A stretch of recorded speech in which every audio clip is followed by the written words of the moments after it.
जय हिंद साथियों। तो साथियों, आपका सीटेट का एग्जाम बहुत ही नज़दीक है। सभी साथी अपनी तैयारी को और बढ़ा दें।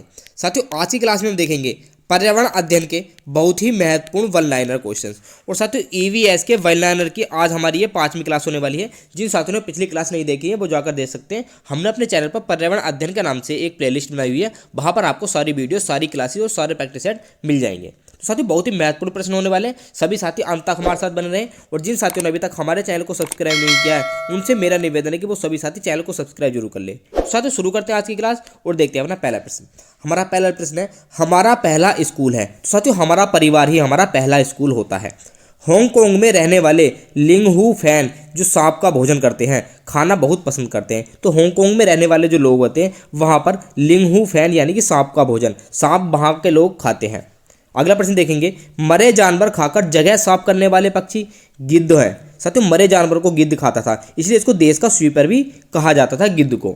अगला प्रश्न देखेंगे, अगला प्रश्न है, पेड़ में छेद करने वाले पक्षी को कहते हैं। तो साथियों, कंठफोड़वा एक पक्षी होता है जो पेड़ में छेद कर कर वहां पर अपना घोंसला बनाकर रहता है। ऐसा कौन सा पक्षी है जो अपनी गर्दन 360 डिग्री घुमा सकता है? तो साथियों, उल्लू अपनी गर्दन को पूरा घुमा सकता है 360 डिग्री रोटेशन में। ऐसा पक्षी जो अपनी गर्दन झटके के साथ घुमाती है। साथियों, दोनों में अंतर है, एक 360 डिग्री तक घुमा सकता है और दूसरा अपनी गर्दन को झटके से घुमाती है, तो वो है मैना। अगला प्रश्न देखेंगे, लुइस ब्रेल जो फ्रांस के रहने वाले थे, इन्होंने किस लिपि का विकास किया था? तो साथियों, उन्होंने ब्रेल लिपि का विकास किया था दृष्टिबाधित बालकों के लिए, जिनको दिखाई नहीं देता है वो इस लिपि के सहारे पढ़ सकते थे। लाल चींटी की चटनी खाई जाती है। तो साथियों, लाल चींटी की चटनी कहाँ खाई जाती है? छत्तीसगढ़ में, छत्तीसगढ़ राज्य में लाल चींटी की चटनी खाई जाती है। केले के फूल व सब्जी को खाना पसंद करते हैं। तो कहाँ के लोग केले के फूल और सब्जी को खाना पसंद करते हैं? तो साथियों, केरल के लोग केले के फूल और सब्जी खाते हैं। अगला प्रश्न देखेंगे आज की क्लास का हमारा, सहजन के फूल खाना पसंद करते हैं। तो महाराष्ट्र के लोग सहजन के फूल खाते हैं। कचनार के फूल उत्तर प्रदेश में खाए जाते हैं। ढोकला कहाँ का भोजन है? साथियों, गुजरात का बहुत ही प्रसिद्ध भोजन है ढोकला। वेरी इंपॉर्टेंट क्वेश्चन हो जाता है आपके लिए। बेरमा कहाँ का भोजन है? तो साथियों, त्रिपुरा का भोजन है बेरमा। अगला प्रश्न देखेंगे आज की क्लास का हमारा अगला प्रश्न है, केरल के घरों के आंगन में कौन से वृक्ष पाए जाते हैं? तो केरल में सर्वाधिक जो वृक्ष होते हैं वो होते हैं नारियल के। तो नारियल और टैपियोका, ये दो वृक्ष केरल के घरों के आंगन में पाए जाते हैं।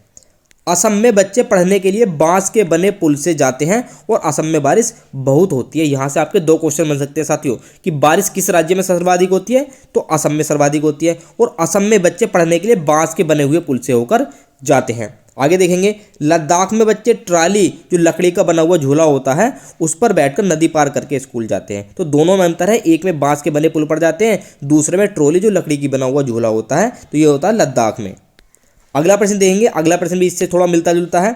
केरल में लकड़ी की बनी नाव को क्या कहते हैं? तो केरल में जो लकड़ी की नाव बनी हुई है तो उसको वल्लम या फेरी कहा जाता है।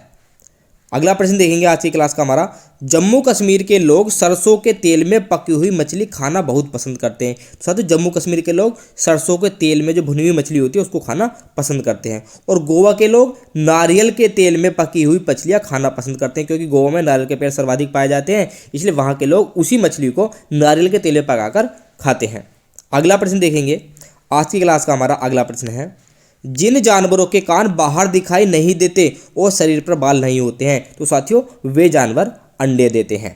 जिन जानवरों के कान बाहर दिखाई देते हैं और शरीर पर बाल होते हैं तो वह बच्चे देते हैं, जिनको हम स्तनधारी कहते हैं। अनीता कुशवाहा कौन है? साथियों, बिहार की गर्ल स्टार के नाम से जानी जाती हैं अनीता कुशवाहा।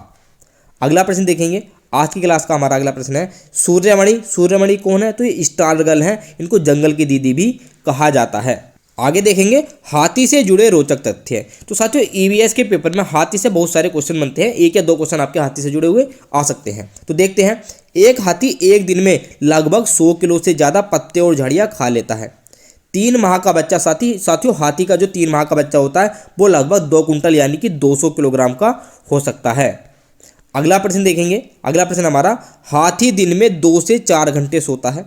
हाथी पानी में कीचड़ में खेलना बहुत पसंद करते हैं, जिससे उनका शरीर कैसा रहता है? ठंडा रहता है। ये क्वेश्चन आपका इस तरीके से बन सकता है कि हाथी पानी में कीचड़ में खेलना क्यों पसंद करते हैं? तो उसका उत्तर होगा अपने शरीर को ठंडा रखने के लिए। झुंड में 10 से 12 हाथी और उनके बच्चे सबसे बुजुर्ग हथनी उनकी नेता होती है। तो साथियों हाथियों के झुंड में बुजुर्ग जो हथनी होगी, जो सबसे बुजुर्ग होगी, वह उनकी नेता होती है। अगला प्रश्न देखेंगे। अगला प्रश्न हमारा, हाथी 14 से 15 साल तक झुंड में रहते हैं और फिर झुंड को छोड़ देते हैं। हाथी की उम्र लगभग 70 वर्ष होती है, मनुष्य के बराबर इनकी उम्र होती है। आगे देखेंगे।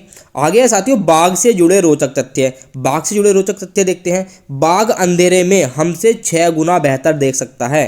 एक तरीके से हम कह सकते हैं कि इसकी आंखों में नाइट विजन कैमरा हो सकता है, क्योंकि 6 गुना ज़्यादा देख सकते हैं हमसे रात के अंधेरे में भी ये। एक बाघ किसी दूसरे बाघ को मूत्र की गंध से पहचान लेता है और शेर का गुर्राना लगभग 3 किलोमीटर तक सुना जा सकता है। तो साथियों वो एक बाघ दूसरे बाघ को कैसे पहचानता है? मूत्र की गंध से। ये एक दूसरे के इलाके में कभी नहीं जाते, इनके इलाके बटे हुए होते हैं। अगला प्रश्न देखेंगे। अगला प्रश्न है हमारा, बाघ की सुनने की क्षमता इतनी तेज होती है कि वह हवा के पत्तों को हिलने और शिकार के झाड़ियों में हिलने से हुई आवाज में अंतर भी भांप लेता है। ये क्वेश्चन एग्जाम में कई बार पूछा जा चुका, तो वेरी इंपॉर्टेंट क्वेश्चन हो जाता है। बाघ की मूछें रास्ता ढूंढने, शिकार करने, हवा का कंपन समझने में सहायक होती हैं। अगला प्रश्न देखेंगे। अगला प्रश्न है हमारा, बाघ की त्वचा पर काली पीली धारियां होती हैं। तो साथियों बाघ की त्वचा पर काली और पीली धारियां होती हैं, इस तरीके की धारियां होती हैं। ये गोल गोल टिकारे नहीं होते। ये गोल गोल किस पर होते हैं? ये होते हैं तेंदुए पर। तो ये बाघ पर नहीं होते हैं, बल्कि बाघ पर धारियां होती हैं काली पीले रंग की। आगे देखेंगे। आगे देखते हैं साथियों स्लोथ से जुड़े रोचक तथ्य। जिन्होंने स्लोथ नहीं देखा वो आप स्क्रीन पर देख सकते हैं। स्लोथ आ रहा है आपकी स्क्रीन पर इस टाइम। तो साथियों स्लोथ से जुड़े रोचक तथ्य से भी क्वेश्चन आते हैं। स्लोथ भालू जैसा दिखते हैं। यह दिन में करीब 17 घंटे पेड़ से उल्टे सिर लटक कर मस्ती से सोते हैं। सिर को उल्टा करके पेड़ से लटक कर ये लगभग दिन में 17 घंटे सोते हैं। बहुत ही आलसी जानवरों में इसको गिना जाता है स्लोथ को। आगे देखेंगे। आगे है हमारा, स्लोथ पेड़ पर रहते हैं, उसी पेड़ की पत्तियां खाते हैं। ये एक ही पेड़ पर रहते हैं, उसी पेड़ की पत्तियों को खाते रहते हैं। स्लोथ लगभग 40 वर्ष में अपने पूरे जीवन काल में यह मुश्किल से 8 पेड़ों पर घूमने की तकलीफ उठाते हैं, क्योंकि साथियों मैंने आपको बताया था बहुत ही आलसी जानवर है और एक ही पेड़ पर रहता है।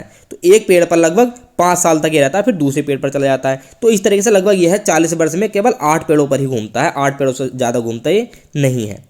आगे देखेंगे। यह दक्षिण अफ्रीका में पाए जाते हैं। तो स्लोथ कहाँ पर पाए जाते हैं? दक्षिण अफ्रीका में। यह सप्ताह में सिर्फ एक बार ही सोच के लिए पेड़ से नीचे उतरते हैं और स्लोथ साथियों शाकाहारी होते हैं। तो एक हफ्ते में केवल एक बार ही पेड़ से नीचे उतरते हैं और वो भी सोच के लिए, फिर से पेड़ पर चले जाते हैं।